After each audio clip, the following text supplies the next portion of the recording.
Hi നമസ്കാരം, ദാസേണ്ണാണ് തൃശ്ശൂരിൽ നിന്ന്. അപ്പോൾ ഇന്ന് വളരെ സ്പെഷ്യലായിട്ടൊരു ദിവസമാണ് എന്നെ സംബന്ധിച്ചിടത്തോളം. എൻ്റെ വിവാഹ വാർഷികമാണെന്ന്. അപ്പോൾ 28 കൊല്ലമായി കല്യാണം കഴിഞ്ഞിട്ടില്ല. 28 കൊല്ലം തികയുന്ന ദിവസമാണ് ഇന്ന്, 28ാം വാർഷികം. അപ്പോൾ ഒരു വീഡിയോ സ്പെഷ്യലായിട്ട് ചെയ്യണമെന്ന് ഞാൻ ആഗ്രഹിച്ചു. അതും വലിയേട്ട സിനിമയ്ക്ക് വേണ്ടി തന്നെയാണ് ഇപ്പോഴും ഞാൻ വീഡിയോ ചെയ്യാൻ പോകുന്നത്. കാരണം അതാണല്ലോ ഇപ്പോൾ എല്ലാവരും നോക്കിക്കൊണ്ടിരിക്കും. വലിയേട്ടൻ സിനിമ എന്ന് പറഞ്ഞു കഴിഞ്ഞാൽ ഒരു സിനിമയും ഇത്രയും ഈ റീ റിലീസിൽ വന്നിട്ടുള്ളതിൽ ഇത്രയ്ക്കും ആളുകൾ നോക്കിയിരിക്കുന്ന ഒരു സിനിമ വേറെ ഇല്ലെന്ന് പറയാം. ഇപ്പോൾ ലാലേട്ടൻ്റെ സ്ഫടികം, അതേപോലെ തന്നെ ദേവദൂതൻ, മണിച്ചിത്രത്താഴൊക്കെ വന്നു. പക്ഷേ വലിയേട്ടൻ എന്ന സിനിമ വന്നപ്പോൾ അത് വേറെ രീതിയിലാണ്. ഇപ്പോൾ അതിൻ്റെ അമ്പലക്കര ഫിലിംസ് അത് പ്രൊഡ്യൂസ് ചെയ്തവർ വളരെ നല്ല രീതിയിൽ പരസ്യം കാര്യങ്ങൾ കൊടുക്കുന്നു, ട്രെയിലർ വരുന്നു, അല്ലെങ്കിൽ മറ്റേതൊക്കെ ഉണ്ടായിരുന്നു. പക്ഷേ ഇതൊരു എല്ലാവരും ശരിക്കും പറഞ്ഞാൽ ഉറ്റുനോക്കിക്കൊണ്ടിരിക്കുന്ന സിനിമയാണ്. മോഹൻലാൽ ഫാൻസ് ആണെങ്കിൽ ഈ സിനിമ എങ്ങനെയും 1 കോടി പോലും കിട്ടരുതേ എന്ന് പ്രാർത്ഥിച്ചുകൊണ്ടിരിക്കുന്നു. എന്നാൽ മമ്മൂട്ടി ഫാൻസുകാരും മമ്മൂക്കയെ ഇഷ്ടപ്പെടുന്നവരെല്ലാവരും മിനിമം 2 കോടി 3 കോടിയെങ്കിലും രൂപ കളക്ട് ചെയ്തിട്ട് ഇപ്പോൾ വന്നുള്ള റീ റിലീസ് സിനിമയിൽ മുന്നിലെത്തട്ടെ എന്ന് ആലോചിക്കുന്നു.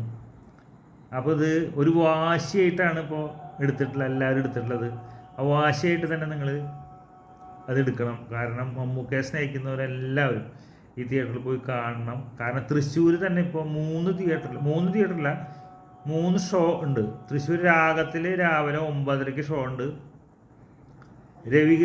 രവികൃഷ്ണയിൽ 2 ഷോ ഉണ്ട്. 6:30 9:30 അങ്ങനെ ഷോ ഉണ്ട്. 3 ഷോ ഉണ്ട് മൊത്തം തൃശ്ശൂർ. അപ്പോൾ ശരിക്കും ഒരു സിനിമ, പുതിയ സിനിമ എങ്ങനെ വരുന്നത് വെച്ചാൽ ആ രീതിയിൽ തന്നെയാണ്. ഫ്ലക്സും കാര്യങ്ങളും ഒക്കെ ആയിട്ട് ഗംഭീരമായിട്ടാണ് എല്ലാവരും വരവേൽക്കാൻ കാത്തിരിക്കുന്നത്. മറ്റന്നാളാണ്. ഇന്നലെ ഒരു ടീം, എൻ്റെ നമ്മുടെ മമ്മൂക്ക ഫാൻസിൻ്റെ ഒരു ടീം എറണാകുളത്തു നിന്ന് വന്നിട്ടുണ്ടായിരുന്നു. അവർ തൃശ്ശൂർ കാണണം എന്ന് പറഞ്ഞിട്ട് അവർ തൃശ്ശൂർ ബുക്ക് ചെയ്യാൻ വേണ്ടിയിട്ട് വന്നിട്ടുണ്ടായിരുന്നു.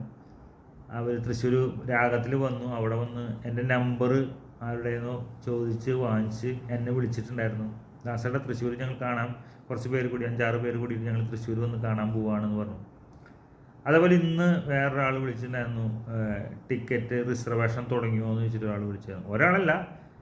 ഒരാൾ രാവിലെ വിളിച്ചു. വേറെ 2-3 പേര് വൈകിട്ട് ഇപ്പം എന്നെ വിളിച്ചിട്ടുണ്ടായിരുന്നു. അപ്പോൾ എല്ലാവരും പല സ്ഥലങ്ങളിൽ നിന്ന് തൃശ്ശൂർ വന്ന് കാണാൻ വേണ്ടിയിട്ട് ആഗ്രഹിച്ചിട്ട് വരുന്നുണ്ട്. എന്തായാലും നമ്മൾ തകർത്ത് വരിക്കും. വലിയേട്ടൻ ഗംഭീരം വിജയമാക്കണം. അതൊരു വാശിയാണ്. നമ്മളെല്ലാ മമ്മൂക്കയെ സ്നേഹിക്കുന്നവരെല്ലാവരും ഈ സിനിമ രണ്ടാമതല്ല ഒരുവിധം എല്ലാവരും 5-10 തവണ കണ്ടിട്ടുണ്ടാവും ടി വിയിലൊക്കെ. എന്നാൽ ഈ ജനറേഷനിലുള്ളവരെല്ലാവരും ചെറുപ്പക്കാരായിട്ടുള്ള മമ്മൂട്ടി ഫാൻസുകാരെല്ലാവരും നിങ്ങൾ ജനിക്കുന്നതിന് മുമ്പോ അല്ലെങ്കിൽ ജനിച്ച് ചെറുപ്പത്തിലായിരിക്കും ചിലപ്പോൾ തിയേറ്ററിൽ വന്നിട്ടുണ്ടാവുക. അപ്പോൾ അങ്ങനെയുള്ളവരെല്ലാവരും ഈ സിനിമ തിയേറ്ററിൽ കണ്ട് നമുക്കൊരു വാശിയാണ് ഈ സിനിമ മിനിമം 2 കോടിക്ക് 3 കോടിക്ക് ഇടയിൽ വാങ്ങിച്ചു കൊടുക്കണം എന്നുള്ളത്. വലിയേട്ടൻ മറ്റന്നാൾ. അപ്പോൾ വലിയേട്ടൻ മറ്റന്നാൾ 9:30 ഷോയോടുകൂടെ ആരംഭിക്കുകയാണ്. കേരളത്തിലും മറ്റുള്ളിടത്തൊക്കെ റീ റിലീസ് ചെയ്യുകയാണ്. അപ്പോൾ എല്ലാവരും തിയേറ്ററിൽ പോയി അടിച്ചു പൊളിച്ച് കാണുക, സിനിമ വമ്പൻ വിജയമാക്കുക. എല്ലാവർക്കും ആശംസകൾ നേർന്നുകൊണ്ട് നിങ്ങളുടെ സ്വന്തം ദാസേട്ടൻ തൃശ്ശൂരിൽ നിന്ന്.